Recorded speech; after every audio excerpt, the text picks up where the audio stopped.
it can be more intense for people. So they're really out here, you know what I mean? So give them the credit where credit is due. This is Middle East Eye reporting this story. And this connects to sort of the story that I want to tell today. And I just wanted you guys to have an idea of the reality of what people are facing. So communities are coming out, right? Communities are coming out to Delaney Hall. Hassan Piker's there. The Black Panthers are there. A lot of people are there. And what's interesting is how people received it in different ways. Now, I'm going to talk about this. Of course, we've been deconstructing misogyny in leftist spaces for the last week or so. And I want to kind of, bring this into it because there's been a lot of pushback between the men's. The men have been arguing amongst each other who's the real one, right? So we have Hassan and a Black Panther getting into a fight. Black Panther responds. Hassan walks away. There's insults. And then we have Chris getting involved from TikTok and all these other people getting involved. We have Kyle Kulinski getting involved.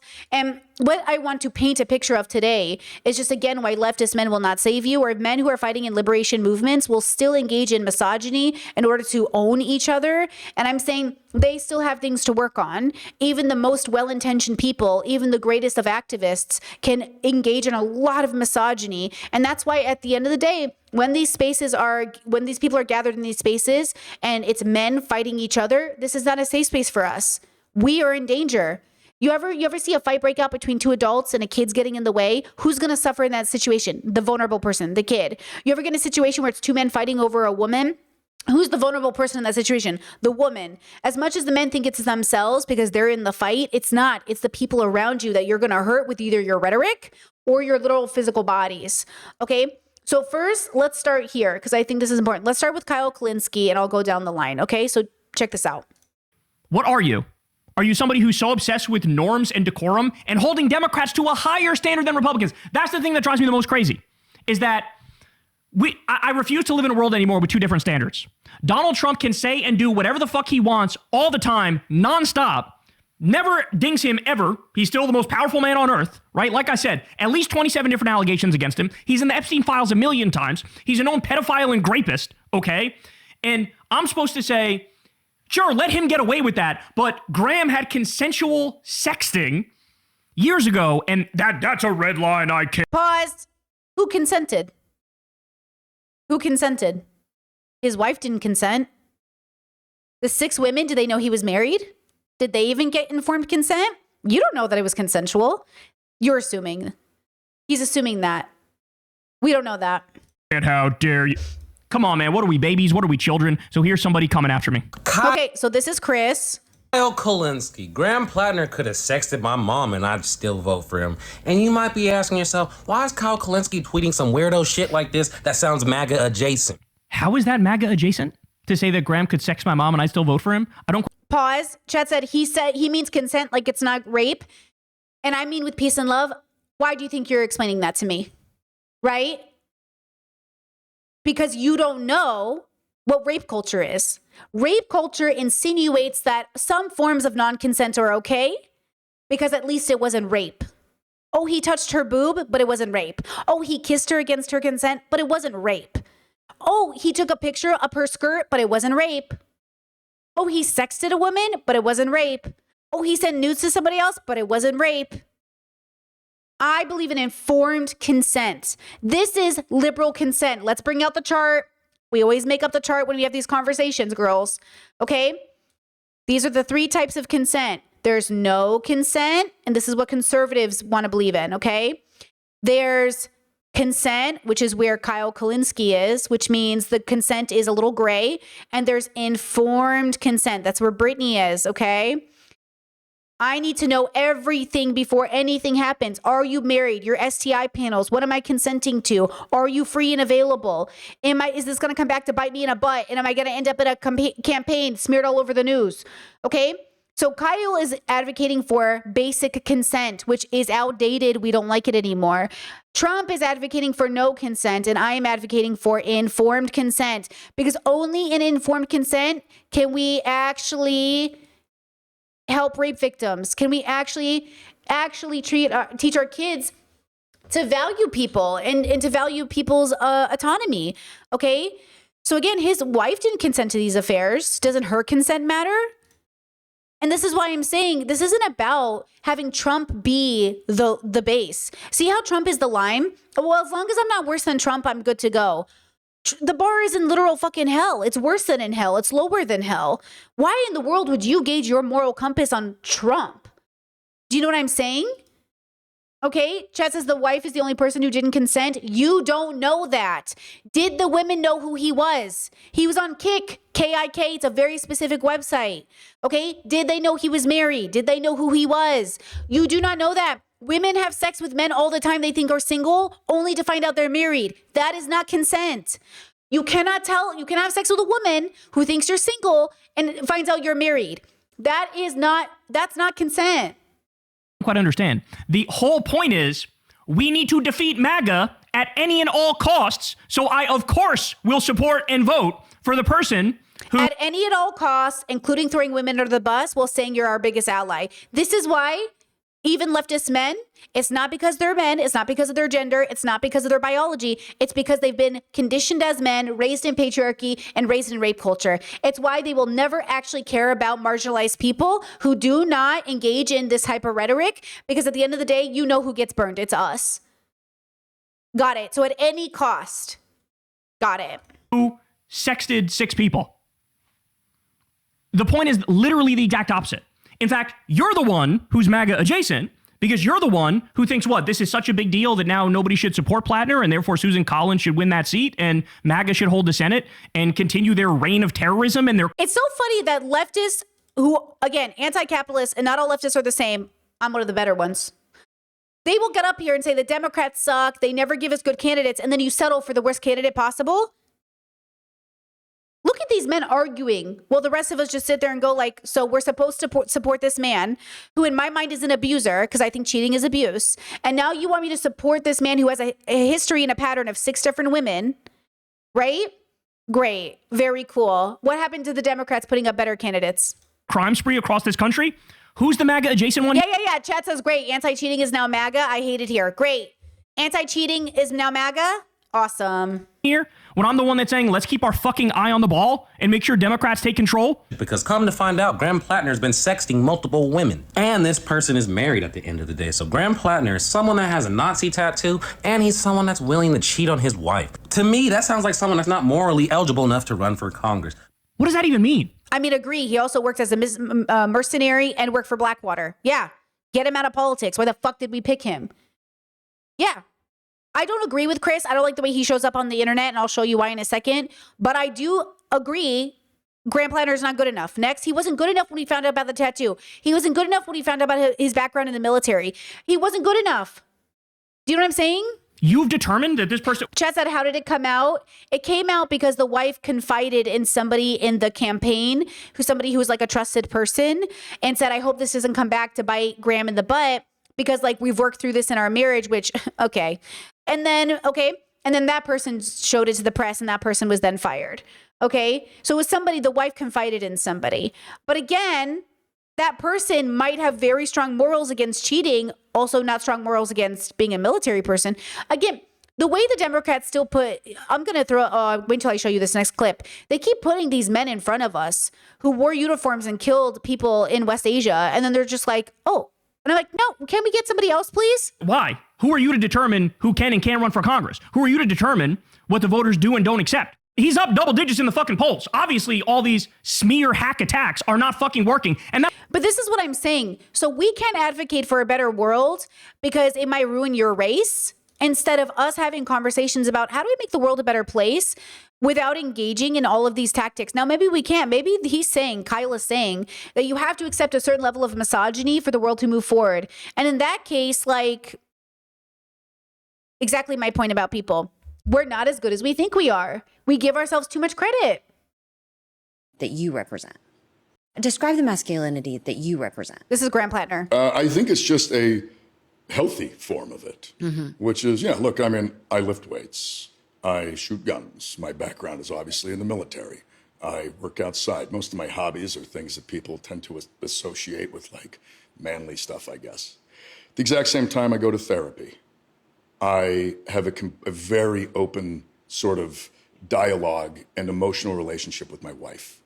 We have this concept of masculinity in which, like, especially right now with all this kind of manosphere nonsense, this idea that like you're supposed to use your strengths to to kind of to like use power over other people, or to offend people, be mean to people. That somehow that's manly. That's not. That's the act of a coward. Interesting. And I think it's important to like have people who can show that you can be a tattooed, deep voice combat veteran who makes a living on the sea. Oh, okay.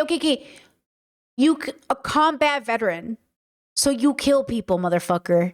So you went out and harassed communities around the world, and you're coming back and telling us not to be mean? I think killing people is pretty fucking mean. Oh, and then he cheated on his wife, 6 different people? Interesting. And also go to therapy and think that it is a virtue to show up for your neighbors and care about other people.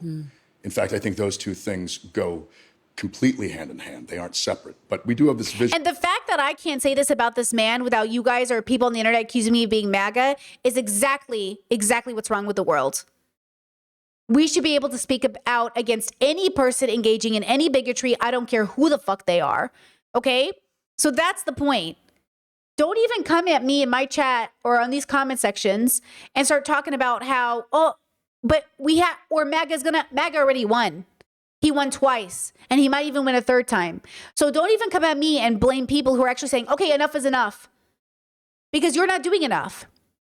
So no, this isn't good enough. He's not good enough. It's not Plattner or MAGA. Plattner might as well be MAGA.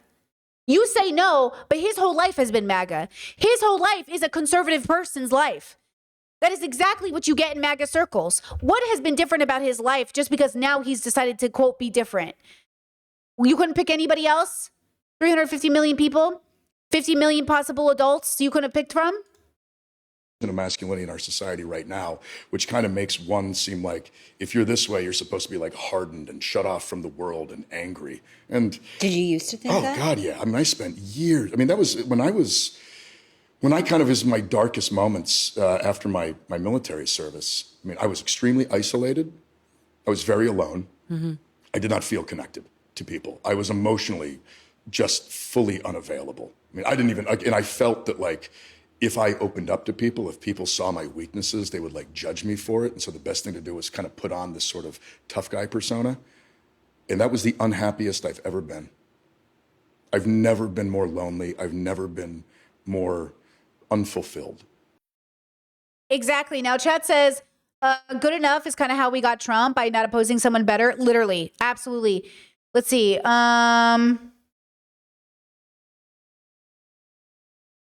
What the fuck is this? Okay, I don't know who you are, buddy, in my chat. You're saying you banned me because you used my money when I was paying you for my college support. You knew that. I told you at the time that I needed my money, but you took advantage of me when I was a kid. Who is this? That's why you think I'm bringing bad vibes, because it reminds you of your hypocrisy. Also, you were anti-woke when we talked about on our call, so spare me the cult leader. Who is this? Look, I don't know who you are, but if you knew me, like, I don't even know who this might be. So I'm going to block you. Okay? Thank you for being here. I don't know what that is about, but I'm not hiding you. I just set it out to stream, so don't even try to accuse me of silencing you. I just shared it with everybody. People heard me. They saw your text. I don't know who you are. I have no idea who that could be. Just like, doesn't even ring a bell. So don't know who you are, but you're blocked. Okay? Now, let me show you this. Okay? So wait, back to Kyle Klinsky, just for the whiplash. Okay? Here we go. That's what they are. Smear hack attacks. Why is it every time I see Graham Plattner talk, he's talking about raising taxes on the rich. He's talking about raising the minimum wage. He's talking about getting people health care. He's talking about ending the corruption. He's talking about cracking down on MAGA and arresting the criminals. He's talking about packing the Supreme Court. He's talking about getting Democratic wins with leftist policy. But every time I see his critics talk, so the tattoo, which he covered up, which was a skull and crossbones, which he didn't even realize was a Nazi tattoo. Like, why is it you guys talk about the unserious shit? I always see him talking about the serious shit, but I'm supposed to take you seriously when you're the one talking about the unserious shit. How does that make sense? How does that make sense? For once in these people's lives, can they actually make a policy-based argument? I would love to hear just once give me a policy argument as to why Susan Collins is better than... Again, why does Susan Collins have to be better for us to call out Graham Plattner for who he is? Right? That's what I'm saying. Okay, like why does that have to be? Can we just judge Graham for who Graham is in that bubble, right? Can we just judge him in this? Why do we have to talk about compared to who? Why does it have to be compared to who? I don't get that part. Now, okay, hold on. Let me see how I want to play this out for you. Okay, look at this. So we watched this the other day, but I want you to watch it again. So this is from Chris, who once again, I'm not a fan of Chris. I think he engages in too much misogyny. This TikTok shows it in my opinion. And again, when men don't call out misogyny, that is the issue, as well as the men who commit misogyny, right? Okay, so look at this. Hassan is at the protest for Delaney Hall. He's arguing with one of the Black Panther chapter leaders, and we're going to hear from him in a second. And so look at this interaction, okay? The audio is kind of messy, but it's okay. The point is just look at the vibes. That are doing this violence feel a sense of accountability, and they change. You a socialist, right? You a socialist. That's a political philosophy, right? That's what it says. I know what I was saying. They get him out of there. He just gotta. Something just happened, bro. Something just happened. Be careful. I just seen a nigga bust his ass right there.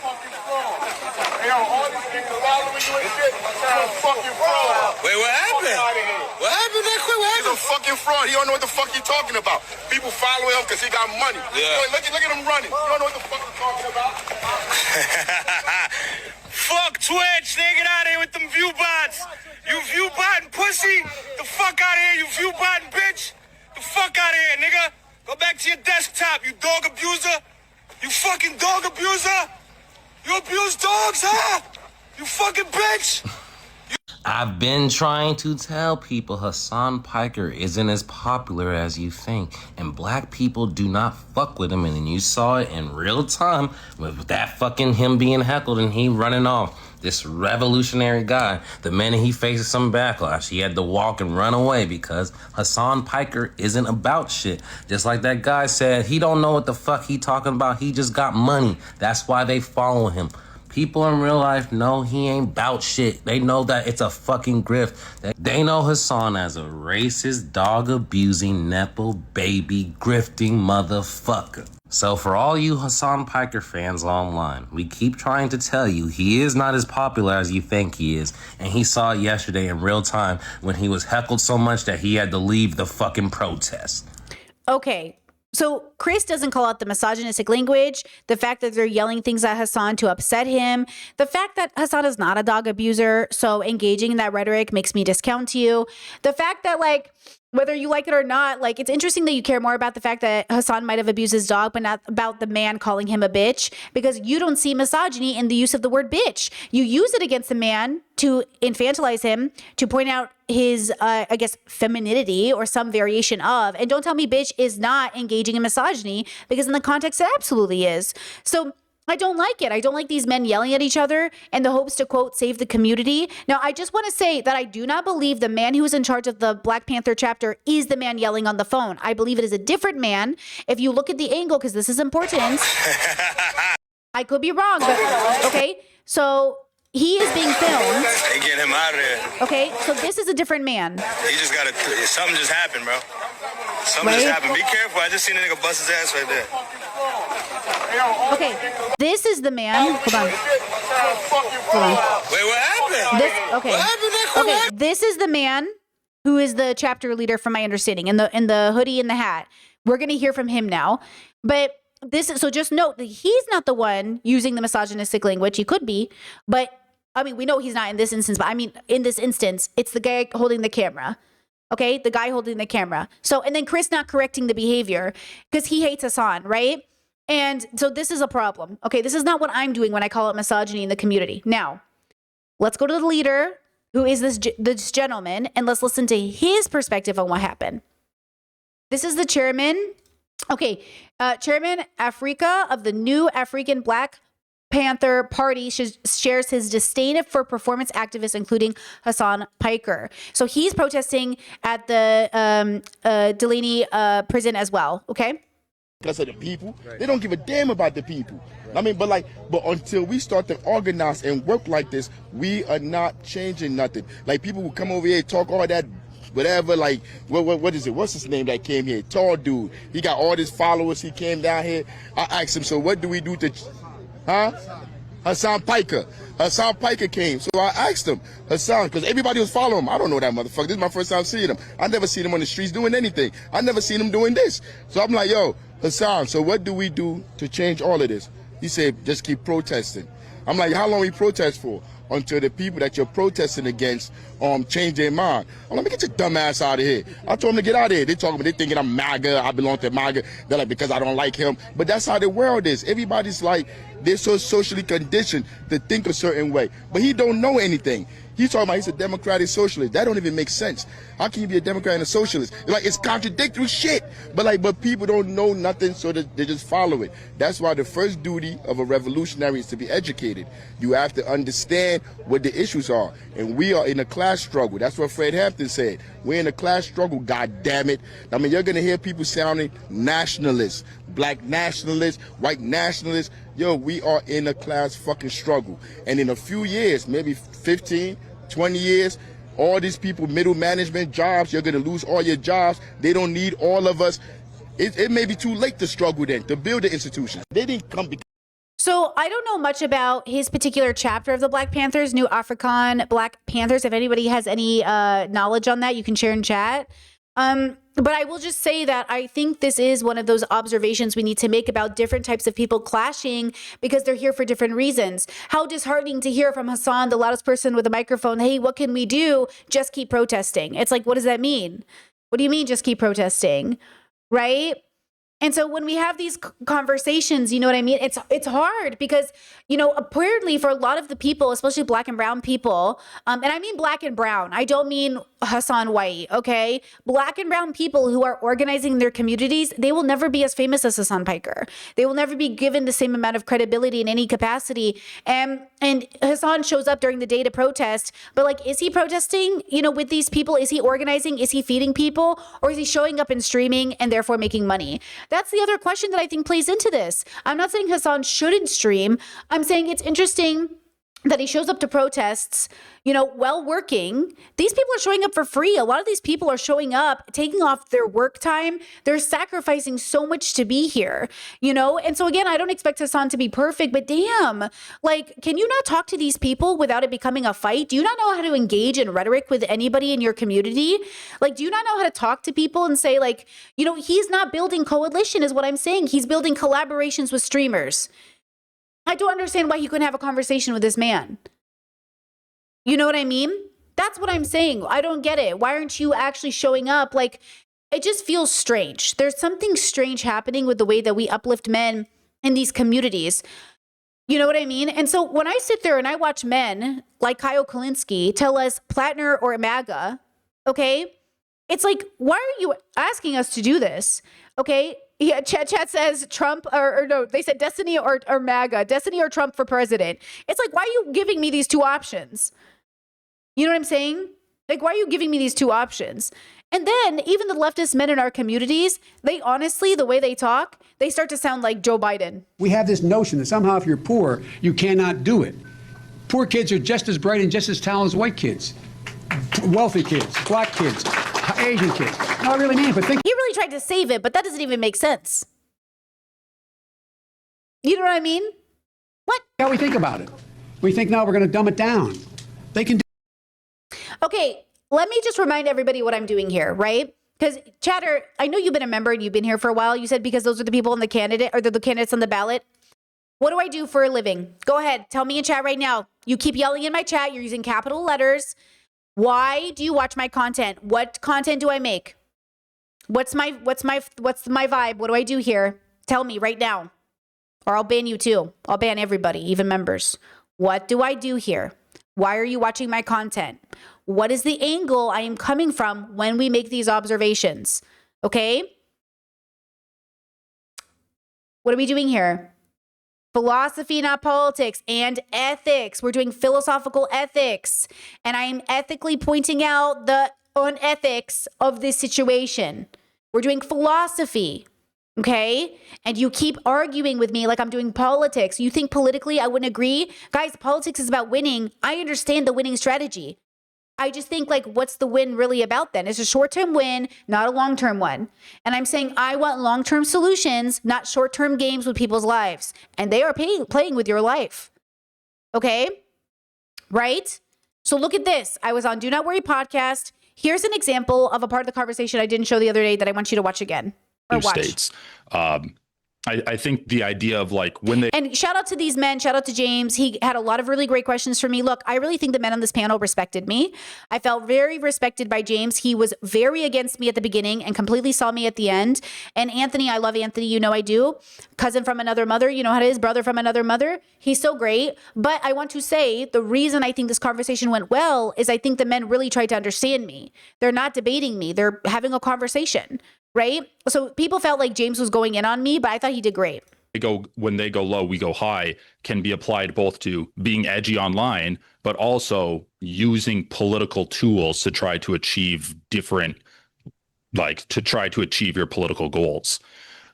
It can be applied to, not saying like bigoted or what could be perceived as bigoted things online, but it also could be applied to like gerrymandering. Like Democrats are technically breaking mores by doing gerrymandering right now, but they're doing it to counteract Republican gerrymandering.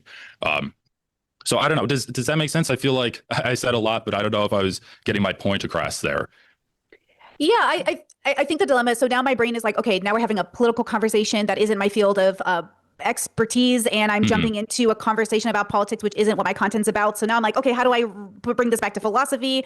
I don't know how it moves the Democrats forward for Kyle Klinsky to spend time calling women bitch on the internet, but he does it. And so the question is like, I'm not a Democrat. I mean, I am literally a registered Democrat. But okay, I'm not a Democrat, and I'm not a liberal. I consider myself leftist. I'm an anti-capitalist. You know what I mean? So like, I'm not really interested in like Michelle Obama. I love her, but like also, love her as a woman, but not, what I mean, as a political person. So they go high, we go high. Low, they go low, we go high. I think these are all like not the point. I think these are superficial. I think it's superficial to think that we can go high when fascists are killing people. So I think we should act with dignity no matter what's happening. And there's a dignified way to fight back. Liberation is a dignified effort. And so the question is how do we seek liberation while not becoming as philosophically evil as the people oppressing us? I think that's more or less how I see it. Does that help? I'm trying to bring it back to my area because I don't want to speak out of turn, but. No, I think that makes sense. And one thing that you said, one thing that you said that I saw yesterday that I thought was really interesting, and I was hoping you could expand more upon, is the idea of like how people get their minds changed. Because I thought you had a lot to say there. And specifically, like you were reacting to a commenter and they were saying like, oh, Hassan changed my mind. And you're like, okay, but like there are a number of different factors. Oh, I want to pause. This is a really great segment. Hold on. Kern Brittany speaking. Key membership for 35 months. Let's go. The moon took another lap around our rock. Love that. Thank you. Membership for 35 months. I think that's also something because Kyle does present himself as, I don't know, different. I'll just say different than like what you would imagine the stereotypical kind of woke souled, like blue haired liberal would be. And I think that because he presents himself in that way, he does offer an on-ramp to a lot of people. It's also because he's a man. Remember when Destiny had blue hair and everyone took him seriously still? That typical woke aesthetic of blue hair and, so on and so forth, that's usually femme presenting people who get discriminated against. Kyle Klinsky is still a man. Destiny was a man with blue hair and they still took him seriously. Then Graham Plattner, right? Or why we should sit this out for whatever sort of highfalutin nonsense reason they come up with. But he's not done yet. Okay, do you know what I'm saying? These men get to show up any way they want to be taken seriously. Femmes are not granted the same amount of respect. People that have been kind of inoculated or they've been like preloaded to despise stereotypical liberals. So he like offers them an on-ramp into like leftist commentary. So how do you see someone like Kyle as a role in kind of the whole ecosystem of getting people to get their minds changed? Or like what is your opinion on how people get their minds changed about just like political and also just like life viewpoints in general? I think about it kind of by looking at the past when all of those people voted for Obama, which I'm sure some of us were a part of that. Twice. Some of them ended up, there you go. Some of them voted for Trump eventually. So I'm not interested in temporarily changing someone's mind to win one election. I want to change someone's mind to change the future of the world. If that's what we're pursuing is longevity and a real embodiment of values. And so philosophy for me allows people to really look in a mirror and say, what do I really believe? Because am I going to be racist or homophobic or ableist when my rent gets too high? Because that's really what's happening, right? Trump is purposely, in my opinion, making people's lives so miserable that they are becoming more bigoted, which is a good marketing tactic to trigger people into bigotry and getting mad and resentful at other people for existing, especially people with minority statuses. So my brain goes, well, what good is your pretend inclusion if when rent gets high, you come for me?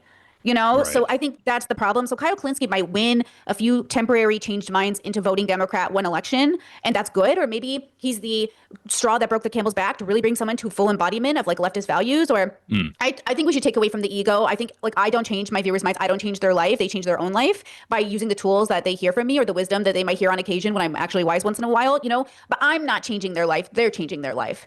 You know, Kyle isn't changing their mind. They're changing their mind. Kyle was just the right person at the right time to say it in the right way, but he is just 1 second of their life. And all of those moments before really contributed to them changing their mind eventually, right? So I would prefer a world that was truly embodied in their belief rather than somebody who temporarily decided they were not racist, but they also weren't anti-racist, you know, and that feels like I would rather move the world in a direction who's anti-racist rather than just not racist. You know, that's kind of the goal. But I understand politically we need voters. I understand politically it's about winning. I understand politically there's a strategy there. Look, I was in politics when I was younger. I had a lot of opportunities. I was told, okay, pause. First of all, Past Me nailed this interview. I really felt like I was on fire, bruh. And I worked 7 days that week and it was 10 p.m. Croatian time. I was tired, but I feel like I nailed it, okay? If you guys want to check out this podcast, I'll link it in the chat, okay? So, here's the thing. Do you guys get what I'm saying? I'm saying I've already seen this happen before. Temporarily, you're going to tell voters, just vote for this guy. And it's going to come at the expense of marginalized people again and again, as it always does. You keep saying, why isn't the world changing? And you keep doing the same thing, expecting it to change. Graham Plattner is the same thing. And shaming people into not voting or shaming people into voting for him is unethical. People have every right not to vote for him. He hasn't earned their vote. He hasn't earned their trust. He came out of left field, out of fucking nowhere after 20 years of being a mercenary with all of his quote, oh, I've changed rhetoric, a serial cheater with all of his I've changed rhetoric, and you want voters to feel pushed into voting for him. And I'm saying they are not obligated to vote for this man. We already live in MAGA. It's not going away. Trump is talking about a third term. It's not going to matter. The world is burning. And you're like, but use the spray bottle and maybe it will help. And I'm saying, fuck your spray bottles. Give me some goddamn solutions that don't involve me feeling like I'm helping when it's just, you're pacifying me. You're making me feel like I'm doing something when nothing is happening.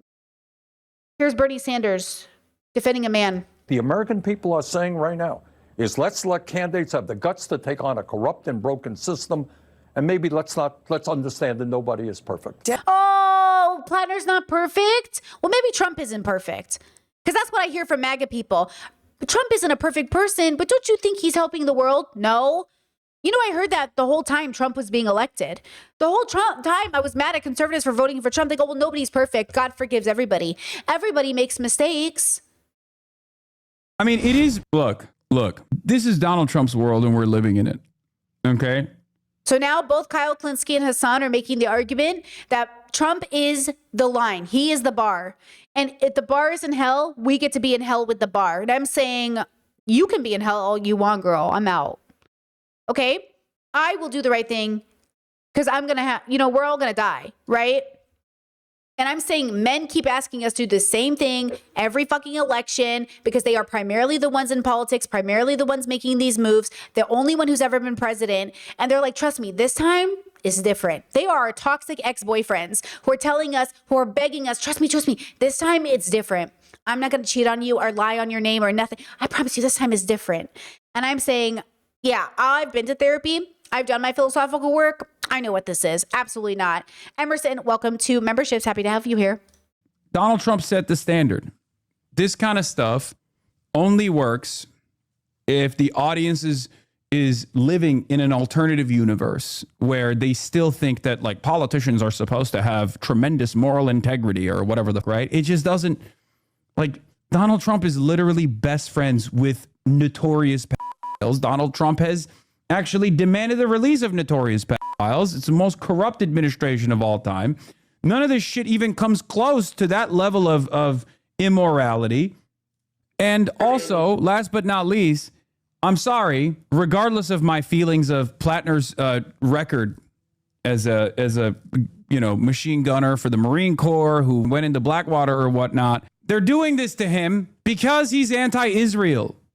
And you're letting him get away with all of his past sin or bad habits because he's anti-Israel. You're doing the same thing. You're saying, I will turn a blind eye at everyone he's hurt because he's pro or anti-Israel. And they're going after him because he's anti-Israel.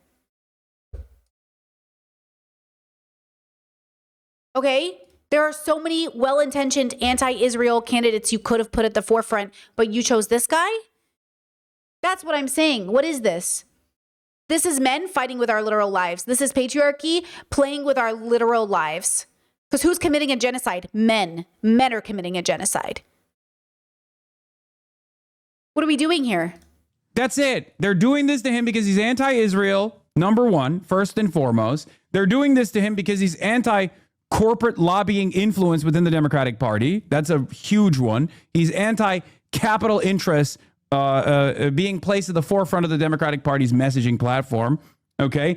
And last but not least, they're doing this to him because if he wins and flips a red seat, all of a sudden, you can have Bernie-crats running to do that.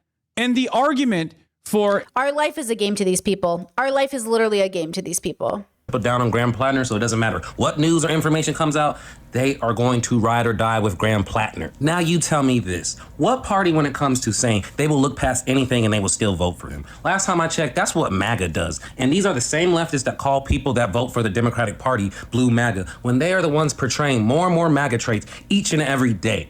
Let me be clear. The reason that I call centrist Democrats, corporate Democrats, right-wing Democrats, diet MAGA Democrats is, again, because of their stance on policy. If you support Trump's illegal war against Iran, you are a diet MAGA Democrat. If you are cucked to Israel so hard that you support Trump continuing to arm and fund Israel as they do a genocide, you are a diet MAGA Democrat. If you're in favor of all of this big money in politics and representing the Epstein class and the billionaires over the people, you are a diet MAGA Democrat. If you, like John Fetterman, always find a way to twitch. Chad, don't say this is a pro-Israel channel. This is not a pro-Israel channel, and I think you're trolling. Don't say that. We don't support a genocide. We're free Palestine all the way. And I agree with Kyle in his categorizations. I just don't know why he doesn't hold himself accountable for his own participation. Israel is not a main character in the world. Other people are suffering. And you're acting like Israel's genocide isn't created by men. Men, Netanyahu, in his patriarchal entitlement to people's lives, is committing this genocide. Okay? So do not sit here and say this is a pro-Israel channel, and I'm going to ban you for that slander. Okay? I am saying if you care about Palestinian lives, you got to get misogyny out of our politics. You've got to care about children's lives, humans' lives.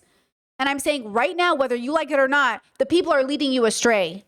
Yourself into a pretzel to defend MAGA. You are a diet MAGA Democrat. How on God's green earth can somebody like this look at us and say somehow we're more like MAGA when the whole point of... Chat says, how could Bernie support this guy? Bernie supported Israel. That's what I'm saying. Bernie supported Israel.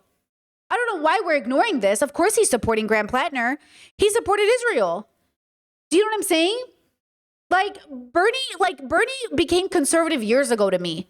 I canvassed for Bernie. I voted for Bernie. I wanted Bernie. But Bernie was conservative to me like 10 years ago, bro. 15 years ago. He's out. You know, whatever it was. I don't know how old I am. Okay? So I'm saying, that's what I'm saying. All these men, all these people in politics. Guys, politics is where good people go to die. You cannot be a good person involved in politics. I'm telling you right now. All the worst people you know are in politics. It's like becoming an ethical billionaire. How do you become an ethical person who's engaged in politics if winning at any cost is their memo? Winning at any cost? Where have I heard this before? This is what I heard from America when it invaded Iraq. We have to win at any cost. This is what I heard from America when they justified bombing Japan. We had to win at any cost. This is what I hear time and time again from people. We have to win at any cost. That's what Netanyahu's saying. That's what Israel is saying. We have to win at any cost. Netanyahu said, better to be Genghis Khan than Jesus Christ. I will do it at any cost. And the cost is what? Planet life, human life, animal life. The future of our populations. The future of the world. This is what I'm saying. That rhetoric, win at any cost, well, congratulations. This is where it got us. Us taking this hard-nosed, aggressive, take-no-shit stance is to defeat MAGA. And the reason why we want to defeat MAGA is because they're terrorists, and they're fascists, and they're imperialists, and they're bloodthirsty, and they're in a death cult, and they're destroying everybody's rights. They're taking away black voting rights. They're taking away, women's bodily autonomy. They're cutting taxes for the rich. They're waging... What do you care about bodily autonomy for when Grand Planner's out here cheating on his wife? That's what I mean. Like, what good is your politics if you don't even value consent? That's what I'm saying. Like, I'm saying you guys can vote how you're going to vote. Right? You can make your decisions. You know what I recommend? Vote as much as you're willing to vote. Right? Like if you don't want to vote for anyone running for the primaries or the presidency or the governor, there are a lot of other things you can be voting for. Okay? When I vote, I go through everything I can vote on that I understand and I vote. You know, there are local elections, there are other ways to protest and be a part of your communities. You can feed people, right? But like when we have these conversations, like I tell you this right now, haven't we done this already? When are we going to learn from history? Nothing is new. Nothing being proposed is new. It's the same shit that happened 30 years ago when I was a kid. It's the same shit happening now. Nothing is different. I promise you, nothing is different. But they're convincing you it is. This is why I say Kyle and Hassan are both irresponsible as fuck with their platforms. And yet, I can't blame them because I think they're two bees stuck in those bubbles. They're so stuck in those bubbles, they really think they're doing the absolute most they can. Which is the same shit we've always been doing forever. There's nothing radical happening here. It's the same shit we've always done for fucking ever. And it's always going to come at the expense of the minorities. It's always going to come at the expense of us as a community. It's always going to come at the expense of everybody.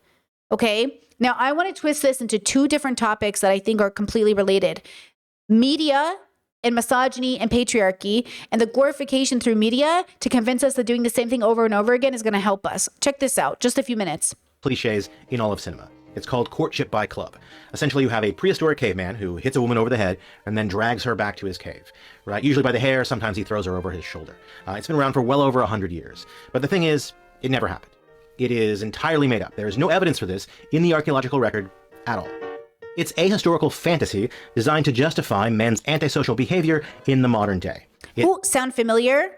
The history of Israel, the history of America, the history of everything we know. It's made up to push a narrative, right? Romance, they give us a history to push a narrative into our minds that this is how it's always been or this is what's good. Women have never worked is a conservative narrative that was never true. Downplays and excuses sexual assault, rape, and domestic violence by making it seem like it's just part of human nature and always has been. And notice the pattern here. These women are depicted as enjoying the assault, as being happy that he picked her, right? He bonks her on the head, and then that blunt force trauma makes her instantly fall in love with him. It's essentially a Stone Age date rape joke. It is a myth designed to perpetuate the false idea that men are naturally aggressive and women naturally submissive. The men had no trouble with their women in them days.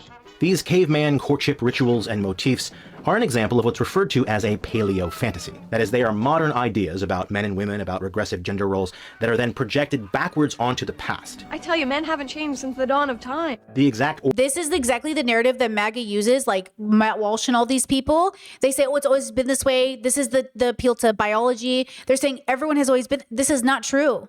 This is propaganda. And I'm saying this is propaganda in your politics, it's propaganda in your churches, it's propaganda in your homes. Origins of this idea of courtship by club are pretty well known. It was hallucinated by a Victorian lawyer in 1860 who had no real expertise in ancient societies at all. He just made it up and published it. The cavemen approach like this. Come here. Wham. And laroctomy. Rough, huh? One of the reasons the myth caught on so fast was because during the Victorian era, women were agitating for new rights. They were agitating for the right to own property, the right to get divorced, and the right to go to school. So courtship by club became part of the backlash to women's movements towards equality. The idea was that, look, we've come so far already, you're lucky we don't hit you over the head and drag you off anymore. We don't need to go any farther, we don't need to achieve actual equality. And the meme has been used like that ever since, with the intention of making modern patriarchal ideas seem normal and natural, to make it seem like those ideas have just always been with us, when that's not true. Do the fertility dance with her at the feast tonight, then drag her back to your hut. My hut's a mess right now, and what if she struggles? You know, you give her a little tap on the head. Women respond to that. This is what I'm saying, and you guys can check out his TikTok and Patreon, okay? Every time you think media is harmless, remember that it comes out of oppressed people trying to fight for their rights. And this is what I'm trying to say. You see me right now as dividing the left or calling out Hassan and Kyle and not understanding why I'm calling them out. It's because they're giving me a caveman cartoon and saying like, hey, you're lucky that it isn't even the past. We're fighting fascism. Why are you distracting people? Because you keep hitting me over the head with a club and expecting me to fall in love with you. Why are you hitting me over the head with a club? It's interesting. You want to give women the right to speak. You want to give us microphones. You want to give trans people the right to speak. You want to give gay people the right to speak. But when we do, and we're making very good points, by the way, very good points, all of a sudden we're mentally ill and all of a sudden we're hysterical. The left loves the idea of a strong woman, but the moment she is strong, they go, take away her microphone. With the concept of the powerful woman. I think we've fallen in love with the concept of the powerful woman. But in reality, we seldom celebrate or raise up a woman when she claims her power, steps into it, and uses it. We want the agreeable version of powerful, the version that smiles when offended, says nothing when she disagrees. Smiles when offended. How many times was I called sensitive in my comment sections? Listen to me. I'm not some 22-year-old kid, God bless you all, who just joined the internet for the first time. I'm a 37-year-old adult. I have done more in my life, read more books than most people. I'm absolutely allowed to be at this table, and I absolutely know what I'm talking about. I am not a brand new lamb who just got into the field for the first time, okay? I am a seasoned girly. And I am telling you right now, I've been here before. I know exactly what this is. And it is patriarchy, and it is misogyny. And so here I am reinforcing, reminding you, I'm not going to budge because I know I have the data on my side. But I'm sick of being told, oh, we need more women in politics. We need to, take care of the misogyny in our communities. But the moment women speak, the kitchen jokes, the sandwich jokes, the who invited her jokes, you just want to sleep with him jokes. The moment we disagree with our male hosts who are nice enough to give us a microphone, there's a reason men in this space become millionaires while women in this space don't. And it's because audiences and the men who have the largest microphones don't actually want to see women there. So women have to either engage in patriarchal rhetoric, have to engage in misogyny through jokes and language, right? Throw other women under the bus to even be seen as equal, whether it's left or right. And I'm saying no. I'm saying I'm not going to throw women under the bus so men will pick me. But that's what even leftists are asking women to do. Because they haven't unlearned their misogyny. They haven't unlearned patriarchy. And endures quietly when she doesn't want to. We are happier with the theory, not so much the practice. The idea is far more romantic than the actuality, which means the choice a woman makes to be powerful, to disrupt the norm, to push past assumptions of who she is a hard choice to make. It means constantly being misunderstood, often being disliked, being mocked, being insulted, being told to phrase things a little gentler, and be grateful. Be grateful for what you have. It could be worse. This goes back to the caveman cartoon. Be grateful this is what you have to deal with. The same thing your parents probably told you when you said, hey, you're being bigoted. They said, hey, be grateful I don't hit you harder. Be grateful I don't punish you longer. Be grateful I don't send you to bed without dinner. Be grateful, be grateful, be grateful. And I'm saying, how dare you demand my gratitude? Well, you throw me under the bus and use me. How dare you ask for my gratitude when you forced me into existence and I didn't choose to be here? How dare you tell me to be grateful as you take away my rights?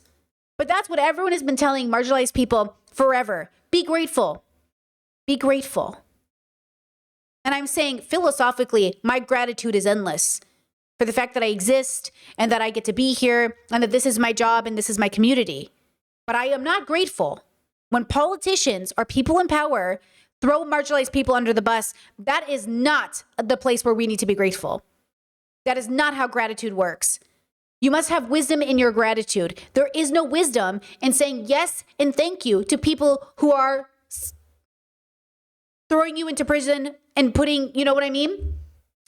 There is nothing to be grateful when they're taking away your rights. So for Kyle Kulinski and Hassan Piker and all these men to say women deserve dignity and then to turn around and say the most undignified things about women and / engage in them in an undignified way. I'm not a conservative. I'm not coming from some prude perspective. I'm coming from a liberated perspective that says we should get past making fun of women for how many sexual partners they've been with, or even discounting people for how naked they are on the internet. What does that have to do with anything? And yet these men are still engaging in exactly that rhetoric. So no, I'm not grateful. Not for these men or the work that they're doing. But I am grateful for my community. I'm grateful for activists and protesters. I'm grateful for people who are doing the work and feeding their communities. And I'm grateful for the parents who show up every day for their kids. And I'm grateful for every single one of you who are actually doing the work to heal your communities. That's who I'm grateful for. Because there are billions of people doing that work. And they are never going to get the social credit or the prominence or the paycheck that these men get. And these ones will make you feel like you're not doing enough. No, you're not doing enough. These people are really trying. And that's what I want you to take away from this. That I'm not trying to throw all men under the bus, but I'm trying to say all men, they do have privilege under patriarchy. And while you're turning around saying we should be grateful for what we have, with peace and love, none of us should be grateful for the world as it is. We should all be trying to make it a less bad place. With that said, I'm going to take you into a boy bubble that is the worst place. Fun fact, Hassan Piker collabed with Nick Fuentes. Do you know that? And I don't even care about that as much because he was arguing with Nick Fuentes, right? I've also debated a lot of people that were not good, right? But please pay attention to the fact that these men became famous and millionaires, while the women in this space didn't. And that's what I want you to pay attention to. They used each other to debate and get famous and go viral, and they continue to use each other to this day because they know it's a good money-making machine. And the women in this space who said, we're not going to talk to these men anymore, we're not going to engage with these evil people, we didn't make the money because we stopped talking to these people while you kept going. Which is why current day Hassan being willing to talk to Asmin or Charlie Kirk before he died was exactly the same thing. He's more than happy to use them for headlines and making videos. But the rest of us who don't do it on principle, we lose out. Because now we can't be in the same rooms as the people who claim to be on our side because we also won't be in the same room as Charlie Kirk. But Hassan will. These men will. They have no problem being in the same room as fascists, especially if it would make a good YouTube video. And I think that's something we should pay attention to.